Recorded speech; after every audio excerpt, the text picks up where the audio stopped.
Nggak terima diputusin dan ditinggal nikah, pria ini bertahun-tahun meneror mantan kekasihnya dan membunuhnya. Ini adalah kisah sedih dan tragis seorang penguntit Hideto Kozusumi dan korbannya Rie Miyoshi.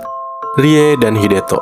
Rie Miyoshi awalnya lahir dengan nama Rie Shibata. Pada saat kematiannya, di tahun 2012, dia berusia 33 tahun dan tinggal di Kanagawa sebagai desainer lepas dan juga penulis di sebuah majalah. Dia adalah orang yang positif, ramah, dan sehat, yang bekerja keras untuk tetap sehat baik secara fisik maupun mental. Pada tahun 2004, ketika dia berusia 25 tahun, dia bertemu dengan seorang pria 32 tahun bernama Hideto Kozusumi. Hideto bekerja sebagai guru IPS di sebuah SMA swasta dan juga bertanggung jawab atas klub bulu tangkis di tempat dia mengajar. Di klub bulu tangkis inilah mereka bertemu dan merasa cocok satu sama lain dan memutuskan untuk berkencan di tahun yang sama. Setelah berkencan selama 2 tahun, Rie merasa bahwa Hideto bukan pria yang cocok untuk bisa bersamanya di masa depan. Dan akhirnya, Rie memutuskan untuk putus dengan Hideto. Tapi sayangnya, Hideto tidak mau putus dari Rie dan terus mencoba untuk memenangkan hati Rie kembali. Hideto mulai sering mengirimi SMS, email, dan bahkan menelponnya. Tapi karena Rie sudah tidak tertarik untuk melanjutkan hubungan tersebut, Rie akhirnya mencoba memutuskan kontak mereka. Dan karena itu, Hideto semakin menjadi-jadi dengan mulai mengirimi banyak email kepada Rie dengan kata-kata ancaman seperti "Aku tidak akan biarkanmu bahagia tanpaku". Merasa resah dan terganggu atas ulah Hideto, Rie memutuskan melaporkannya ke polisi. Dan kemudian, polisi mendatangi Hideto, memberinya peringatan yang akhirnya menghentikannya dalam melakukan aksi penguntitan tersebut. Rie pun merasa bahwa dia bisa melanjutkan hidupnya kembali. Dia menghabiskan 2 tahun berikutnya dengan berkencan dengan pria lain, dan pada tahun 2008, dia menikah dengan seorang pria serta mengubah namanya menjadi Rie Miyoshi. Kembalinya Hideto. Meskipun Hideto telah menghentikan kontaknya dengan Rie, tapi dia masih belum bisa melupakan dan terus memikirkannya. Hideto tidak menyerah, bahkan setelah Rie mengganti namanya, pindah kota lain, dan memblokir nomornya. Tapi dia masih memiliki alamat emailnya dan akan mengiriminya ratusan email setiap hari. Pada saat itu, Hideto nggak tahu bahwa Rie telah menikah dan mengganti namanya. Dan dia masih saja mengirimi Rie email dengan harapan suatu saat Rie akan membalasnya. Dia bahkan menelpon bekas tempat kerja Rie dan berpura-pura menjadi kerabat untuk mencari tahu keberadaannya. Hideto juga berhenti dari pekerjaannya pada tahun 2008 dan pulang ke rumah untuk tinggal bersama ibunya. Sejak tahun 2006, saat mereka putus hingga 2010, Hideto terus mengirim pesan dan mengancam nyawa Rie seperti "Aku pasti akan membunuhmu". Entah gimana ceritanya, ibu Hideto ini tahu bahwa Rie telah menikah dan pindah. Kemudian, ibunya memberitahu Hideto yang membuatnya menjadi depresi. Patah hati dan kalah, dia memutuskan untuk pergi ke hutan dan bundir. Tapi niatnya tersebut gagal karena diselamatkan oleh sekelompok orang yang melihatnya. Dan akhirnya, dia harus dirawat di rumah sakit jiwa sementara karena depresinya tersebut. Setelah dibebaskan dan kembali ke rumah bersama ibunya dan mengingat tentang pernikahan Rie, dia merasa dikhianati dan ancamannya pun semakin kuat. Dia mulai mengirim ratusan pesan setiap hari dan mengatakan hal-hal seperti "Aku akan menusukmu" atau "Aku akan bundir karena kamu".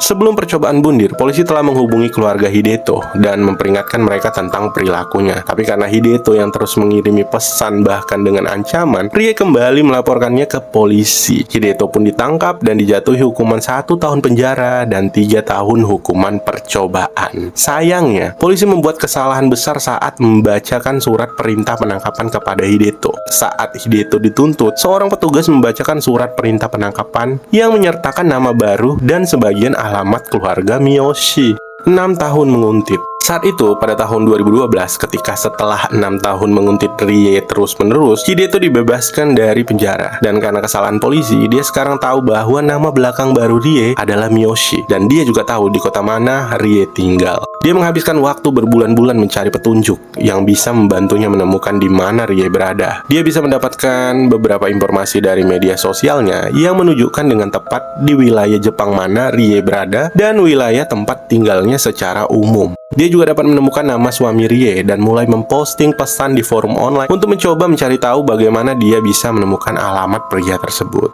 Seiring dengan pencarian alamatnya yang terus-menerus, dia mengirim lebih dari 1000 pesan antara Maret hingga April pada tahun 2012 kepada Rie. Rie menghubungi polisi dan mereka setuju untuk melindunginya dengan melakukan patroli di sekitar rumahnya serta memasang lebih banyak kamera untuk pengawasan. Tapi mereka tidak dapat melakukan apapun untuk menghentikan Hideto karena ada 2 alasan. Pertama, Hideto tidak lagi melontarkan ancaman kepada Rie seperti pembunuhan. Alih-alih ancaman, Pada pesan barunya, dia mengatakan hal-hal seperti dia meminta kompensasi kepada Rie karena memutusinya menikah dengan orang lain yang membuatnya depresi. Yang kedua, meskipun pelecehan terus-menerus melalui telepon, email, atau fax adalah tindakan ilegal, tetapi tidak ada undang-undang yang melarang pengiriman email secara terus-menerus. Dan karena kedua alasan ini, meskipun Rie memohon polisi untuk menangkap kembali Hideto, polisi tidak bisa berbuat banyak karena tidak ada hukum yang dilanggar oleh Hideto. Pada bulan Oktober, setelah 146 patroli selama berbulan-bulan ke rumah Rie memastikan bahwa dia sudah tidak pernah menerima email dari Hideto lagi. Dia merasa mungkin Hideto benar-benar udah tobat dan berhenti menguntitnya. Tapi padahal, meskipun dia berhenti mengirim Rie pesan, Hideto masih berusaha menemukan Rie. Dia bahkan menghubungi banyak agensi detektif swasta profesional untuk melacak lokasi Rie. Dari berbagai agensi yang dia hubungi, sebagian dari mereka menolak permintaan Hideto, dan bahkan mereka merilis email dari Hideto ke media. Salah satu isi email Hideto kepada agensi detektif swasta mengatakan bahwa dia menghubungi agensi tersebut untuk menemukan seseorang yang dia anggap sebagai penyelamatnya ketika dia depresi. Orang yang pernah bersamanya di rumah sakit jiwa, yang selalu menyemangatinya hingga dia sembuh. Tapi karena orang tersebut telah duluan keluar dari rumah sakit jiwa, membuatnya sulit menemukan orang tersebut untuk berterima kasih. Dan yang dia tahu tentang orang tersebut hanya namanya, tanggal lahir, tempat kerja sebelumnya, perkiraan alamat saat ini, dan sebagainya. Dan dia juga menambahkan namanya serta emailnya, yaitu peach_sibari@yahoo.co.jp. Tapi agensi tersebut merasa bahwa ceritanya agak samar, dan email asalnya juga terdengar aneh bagi seseorang yang ingin menemukan orang yang menyelamatkannya, yang membuat mereka akhirnya berhenti dan mereka menolak tawarannya. Sayangnya, agensi lain tidak hanya menerima tawarannya, tetapi juga menggunakan cara ilegal untuk mendapatkan informasi yang dia minta.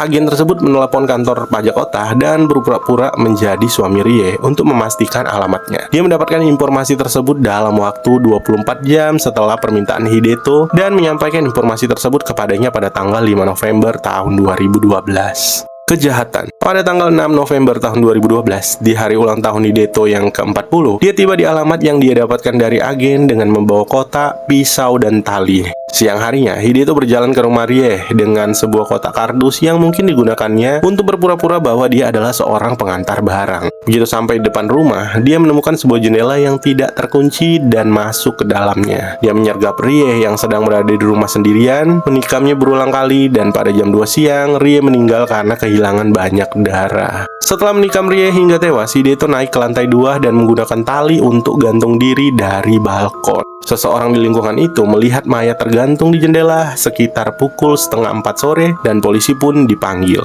Akibat, karena Hideto bunuh diri setelah membunuh Rie, tidak ada penangkapan, tidak ada pengadilan, dan tidak ada yang dituntut atas pembunuhan Rie. Namun polisi mengetahui bahwa Hideto mendapatkan alamat Rie dari seorang detektif swasta bernama Hirotoshi Kohama. Pria berusia 61 tahun itu pun akhirnya didakwa dan dijatuhi hukuman 2,5 tahun penjara. Suami Rie pun menggugat kota Zushi karena membocorkan informasi yang berujung pada pembunuhan istrinya. Dia menggugat 11 juta yen dan memenangkan gugatan tersebut, tetapi hanya diberi hadiah 1,1 juta. Pihak kota berpendapat bahwa mereka tidak tahu bahwa penelepon itu berpura-pura menjadi suaminya, dan mereka juga mengakui kesalahan mereka saat membacakan surat perintah penangkapan Hideto sebelumnya yang tanpa sengaja membeberkan alamat baru keluarga Miyoshi. Akhirnya anggota parlemen Jepang memperkuat undang-undang anti penguntit dan memasukkan tindakan mengirim email secara berulang yang tidak diinginkan sebagai salah satu perilaku penguntitan yang memungkinkan polisi mengambil tindakan.